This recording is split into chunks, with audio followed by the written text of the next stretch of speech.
सभी भक्तों का मंगल हो। सादर जय श्रीमन नारायण। आज मैं आप लोगों को बताने वाला हूं एक महत्वपूर्ण बात। वो कौन सा बात है कि मनुष्य का अकाल मृत्यु क्यों होता है और अकाल मृत्यु किसे होती है और उसका उपाय क्या है और कैसे आप समझ सकते हैं कि मेरा अकाल मृत्यु होने वाला है और कौन सा मंत्र है जिसको आप अकाल मृत्यु से बच सकते हैं। लोगों के अक्सर सवाल आते हैं, अकाल मृत्यु क्यों होती है, अकाल मृत्यु किसे होती है और क्यों अकाल मृत्यु का संकेत कैसे मिलता है, अकाल मृत्यु से बचने का उपाय क्या है, अकाल मृत्यु के लक्षण क्या हैं। इसके विषय में मैं बताने वाला हूं आप लोगों को। एक अध्याय है गरुड़ पुराण शिवावलोकन में। उसके अनुसार यदि कोई व्यक्ति जहर पीकर, फांसी लगाकर, भूख से पीड़ित होकर, आग से जलने से, हिंसक प्राणी द्वारा कोई खतरा हो गया हो, जल में डूबने से, किसी की दुर्घटना के कारण सांप काटने से या फिर आत्महत्या करने से होती है तो उसको क्या कहते हैं? अकाल मृत्यु कहते हैं। अकाल मृत्यु वह स्थिति है जब शरीर को नष्ट हो जाता है लेकिन आत्मा संसार में ही बनी रहती है। आए दिन लोग सड़क दुर्घटना या फिर किसी आपदा का शिकार हो जाते हैं और अपनी जान गंवा बैठते हैं। ऐसी मौतों को धर्मशास्त्र में अकाल मृत्यु का दर्जा दिया गया है और आप लोग समझते भी हैं कि अकाल मृत्यु किसे कहा जाता है। एक अटल सच्चाई है, इस धरती पर जिस प्राणी में जन्म लिया है उसकी मौत तय है। यह एक ऐसा सच है जिसे बदला नहीं जा सकता है। हम सभी जानते हैं कि पृथ्वी लोक में प्राणियों की संख्या इतनी है कि हर दिन किसी न किसी की मृत्यु होती रहती है और ये जरूरी भी है। प्राचीन जाएगा तो नए का सृजन होगा ही। जब प्राचीन जाएगा तो नया का सृजन अवश्य होगा। मृत्यु के बाद सब परमात्मा की शरण में जाते हैं, ये सब पर लागू नहीं है। सीधी सी बात है कि हर प्राणी को मोक्ष प्राप्त नहीं होता। मनुष्य अपने कर्मों का फल भोगता है। इनमें से कुछ ऐसे भी होते हैं जिनकी आत्मा सदियों तक पृथ्वी लोक में भटकती रहती है। इसका कारण है उनकी अकाल मृत्यु, यानी भगवान का दिया हुआ पूरा जीवन नहीं जिया गया। उसी को कहते हैं अकाल मृत्यु। मानते हैं आपका 100 वर्ष का उम्र है, आपने जो प्रारब्ध, अकाल मृत्यु होने का कुछ ऐसा भी कारण है कि प्रारब्ध का भी कर्म मनुष्य के साथ आता है। धर्मशास्त्र में अनेकों चीज बताए गए हैं, अनेकों प्रकार बताए गए हैं।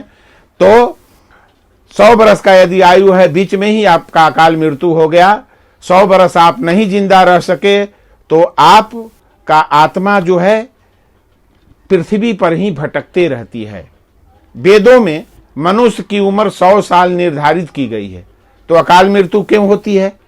ये प्रश्न आपका रहेगा कि अकाल मृत्यु आखिर होती है क्यों?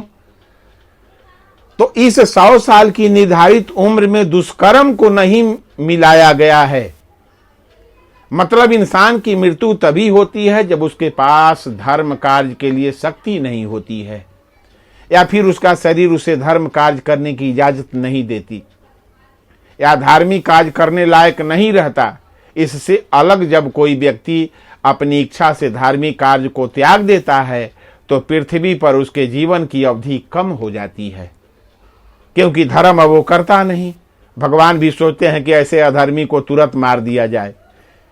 यानी इंसान की उम्र भले ही 100 साल हो लेकिन अपने कर्मों के कारण वह अपनी उम्र को खुद ही कम करते चला जाता है। लेकिन फिर अकाल मृत्यु होती है तो उसका आत्मा कहाँ जाता है? थोड़ा सा मैं इस पर आप लोगों को समझाता हूं।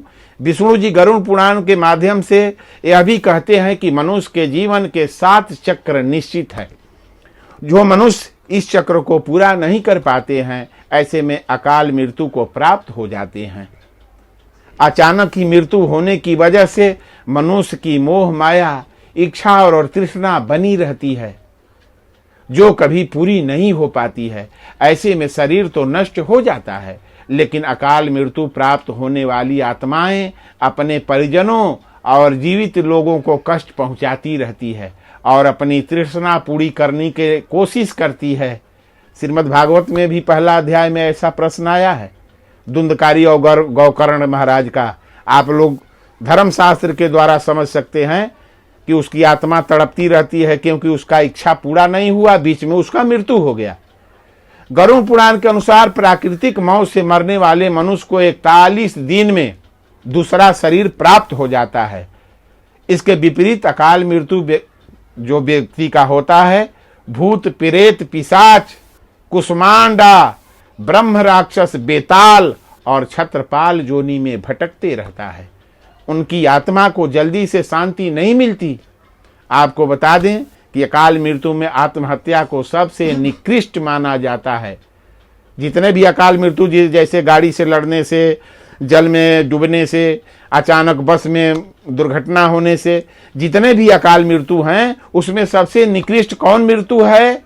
तो आत्महत्या। जो व्यक्ति आत्महत्या करता है उससे अब संसार में घिनौना मृत्यु जो है दूसरे को नहीं कहा जाता। आत्महत्या को ग्रंथों के अनुसार घिनौना कृत्य बताया गया है। भगवान श्री कृष्ण जी ने गरुड़ पुराण में इसे ईश्वर का निरादर और अपमान कहा गया है। या कहते हैं, श्री हरि कहते हैं कि आत्महत्या करने वाले मनुष्य की आत्मा पृथ्वी लोक पर तब तक भटकती रहती है जब तक कि वह प्राकृतिक द्वारा निर्धारित अपने जीवन चक्र को पूरा नहीं कर लेती है। ये एक किस्म की सजा है। इस प्रकार आत्मा को ना तो नरक लोक में जगह मिलती है और न ही स्वर्ग लोक में। इस प्रकार की आत्मा को मरने के बाद भी सबसे कष्टदायक स्थिति से गुजरना पड़ता है। यह आत्माएं अंधकार में तब तक भटकती रहती हैं जब तक कि उनकी प्राकृतिक द्वारा निर्धारित जीवन चक्र पूरा नहीं हो जाता है, तब तक उसका आत्मा भटकते रहता है। आत्महत्या करने वाली आत्माओं के कष्ट को दूर नहीं किया जा सकता है, लेकिन गरुड़ पुराण में अकाल मृत्यु को प्राप्त व्यक्ति की आत्मा की शांति हेतु कई उपाय बताए गए हैं। भगवान श्री विष्णु जी गरुड़ पुराण में बताते हैं कि अकाल मृत्यु प्राप्त मनुष्य के परिजनों को नदी या तालाब में तर्पण करना चाहिए। साथ ही मृत व्यक्ति की इच्छा पूरी करने के लिए पिंड दान और दान पुण्य जैसे सत्कर्म जरूर करना चाहिए। इससे जो अकाल मृत्यु वाला व्यक्ति है उसके आत्मा को शांति मिलती है, ताकि उन आत्मा को जल्द से जल्द मुक्ति मिल जाए। यह सत्कर्म लगातार कम से कम 4 से 5 साल तक करना चाहिए। ऐसा करने से अकाल मृत्यु प्राप्त आत्मा को मुक्ति मिल जाती है और उसके नए जीवन की शुरुआत होती है। अकाल मृत्यु के संकेत के विषय में अब आपको मैं बता रहा हूं कि अकाल मृत्यु के संकेत, यदि अकाल मृत्यु आपका होने वाला है तो आपको कैसा कैसा संकेत मिलेगा जिसे आप समझ सकेंगे कि हाँ, हमारा अकाल मृत्यु होने वाला है। बड़ी मार्मिक बात है। यदि किसी व्यक्ति को हरे नीले रंग की मक्खियां जो गंदगी पर बैठती हैं घेरने लगे और अधिकांश समय से मक्खियां व्यक्ति के आसपास ही रहने लगे, तो समझ लेना चाहिए कि व्यक्ति की आयु लंबी नहीं है। दूसरा मैं बताऊं, जिस व्यक्ति की मृत्यु निकट हो तो उसको अपने आसपास कुछ सायों को मौजूद होने का एहसास होता है। बिना किसी के होते हुए भी अपना कोई प्रियजन समझकर आवाज देता हो, ऐसे व्यक्ति को अपने पूर्वज और कई मृत व्यक्ति नजर आते हैं। इसे समझ लेना चाहिए कि उस व्यक्ति का अकाल मृत्यु होने वाला है। समुद्र शास्त्र के अनुसार जब मृत्यु निकट आती है तो हथेली में मौजूद रेखाएं, जो हथेली में आपका मौजूद रेखाएं हैं, स्पष्ट और इतनी हल्की दिखाई देने लगती हैं कि उसे देख पाना संभव नहीं होता। यानी किस्मत की लकीरें मीट चुकी होती हैं। और चौथा बात बताऊं, यदि हम किसी इमारत के सबसे निचले मंजिल को खोद दें तो इमारत भरभरा कर ढह जाएगी। वैसे ही जब कोई नशा, रोग, अत्यधिक चिंता, अत्यधिक कार्य करता है तो उसके भीतर के सभी नाड़ियां आदि कमजोर हो जाती है। उसी प्रकार आपको समझ लेना चाहिए क्या कि अकाल मृत्यु इस व्यक्ति का बहुत नजदीक आने वाला है। तो और कुछ मैं बताता हूं कि आपको कैसे संकेत मिल सकता है कि हमारा अकाल मृत्यु होने वाला है। जो जिसका अकाल मृत्यु होने वाला है, ऐसे व्यक्ति के आंखों के सामने बार बार अंधेरा छा जाता है। उठते समय बैठते समय या सफर करते समय अचानक आंखों के सामने अंधेरा छा जाता है, यदि यह लक्षण 2-3 सप्ताह तक बना रहे तो तुरंत ही योग, आयुर्वेद और ध्यान की शरण में जाना चाहिए, या किसी अच्छे डॉक्टर से सलाह लेना चाहिए, या किसी अच्छे विद्वान से सलाह लेना चाहिए, या किसी अच्छे साधु संत से सलाह लेना चाहिए।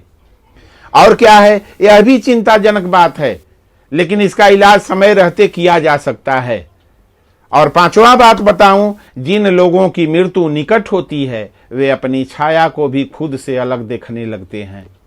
उनको ऐसा लगता है कि हमारी छाया हमसे अलग क्रियाकलाप कर रही है। ऐसा आभास होगा आपको जब आपका अकाल मृत्यु होने वाला है। 6वां क्या है, आयुर्वेद के अनुसार मृत्यु से पहले मानव के शरीर से अजीब सा गंध आने लगती है। यह गंध किसी मुर्दे की गंध की तरह होती है। इसे मृत्यु गंध भी कहा जाता है। यह हृदयघात, रोग इत्यादि मस्तिष्क आघात के कारण उत्पन्न होती है। तो समझो मृत्यु निकट है। यदि कोई रोग है तो टालिए मत, इलाज करवाइए। ये सब लक्षण मैं बता रहा हूं कि अकाल मृत्यु आपका होने वाला है। इस लक्षण पर जो मैं बता रहा हूं आपको सोचना, समझना, विचार करना चाहिए। 7वां क्या बात है, जब कोई व्यक्ति सूर्य, चंद्रमा या अग्नि से उत्पन्न होने वाली रोशनी को भी नहीं देख पाता है तो ऐसा इंसान भी कुछ माह और जीवित रहेगा, यानी उसका कम उम्र हो रहा है। 8वां, जब किसी व्यक्ति को पानी, तेल या दर्पण में अपनी परछाई न दिखाई दे, जैसे पानी में आप देखते हैं, तेल में देखते हैं, उसमें आपका परछाई न दिखाई दे या परछाई विकृत दिखाई देने लगे, तो समझो वो इंसान कुछ ही दिन का मेहमान है। ये मैं अकाल मृत्यु होने वाले व्यक्ति का लक्षण बताया। अब मैं आपको बता रहा हूं कि अकाल ऐसा लक्षण आपको समझ में आवे तो उससे बचने का क्या उपाय है, कैसे उससे बचा जा सकता है। यदि अकाल मृत्यु का भय सताता है तो ये श्रेष्ठ उपाय है। किसी भी सोमवार से शुरू कीजिए, लगातार 7 सोमवार करना है। मैं जितना लक्षण आपको बताया उस लक्षण में से आपको भी समझ में आवे कि मेरे ऊपर भी यह लागू होता है, तो उसका उपाय मैं बता रहा हूं, जिसको करने से आप अकाल मृत्यु से बच सकते हैं। तो यदि अकाल मृत्यु का भय सताता हो तो ये श्रेष्ठ उपाय मैं आपको बता रहा हूं। किसी भी सोमवार से शुरू कीजिए, लगातार 7 सोमवार तक करना है। क्या करें, सुबह सूर्योदय के पश्चात नित्य क्रम से निवृत्त होकर किसी भी शिव मंदिर में जाइए, शक्कर मिश्रित दूध से शिवलिंग पर अभिषेक कीजिए और निम्न मंत्र का 1 माला 108 बार का जाप कीजिए। आप वो मंत्र जानते हैं, ओम त्र्यंबकम यजामहे सुगंधि पुष्टि वर्धनम। इस मंत्र का जाप आप 7 सोमवार करें तो आपको अकाल मृत्यु से छुटकारा मिल सकता है। तो इस मंत्र का जाप करें। यदि मृत्यु के देवता यमराज के पिता सूर्य देव की कृपा जिस व्यक्ति पर होती है उसे अकाल मृत्यु और यमराज की यातनाओं का भय भी नहीं सताता। अब मैं आपको बता रहा हूं अकाल मृत्यु से बचने का उपाय। सूर्योदय से पहले उठकर स्नान इत्यादि करके जो भी व्यक्ति भगवान सूर्य नारायण को जल अर्पित करता है उसके जीवन में साहस, तेज, यश, आत्मविश्वास, सकारात्मकता और सुखों की वृद्धि होती है और समाज, घर, परिवार में मान सम्मान बढ़ता है। उससे भी अकाल मृत्यु से बचा जा सकता है। सूर्य भगवान को प्रतिदिन सुबह उठ करके जल देने से भी अकाल मृत्यु से बचा जा सकता है। जमदूत के डर से मुक्ति पाने के लिए सूर्य मंत्रों का प्रतिदिन 11 जाप करके सूर्य देव को जल चढ़ाना चाहिए। वो 11 बार मंत्र को जप कर सूर्य भगवान को जल चढ़ावें। सूर्य देव के मंत्र इस प्रकार है जो मैं बता रहा हूं। ओम हिंग हिंग सूर्याय सहस्त्र किरणाराय मनोवांछित फलम देहि देहि। समझ लेना चाहिए कि अकाल मृत्यु आने वाला है और उसका निवारण क्या है। तो सभी भक्तों का मंगल हो। सादर जय श्रीमन नारायण। हर हर महादेव। आनंद में आप लोग रहें, खुश रहें, मस्त रहें। यदि मेरा वीडियो सुंदर लगे तो इसे लाइक, सब्सक्राइब, शेयर, कमेंट अवश्य करें।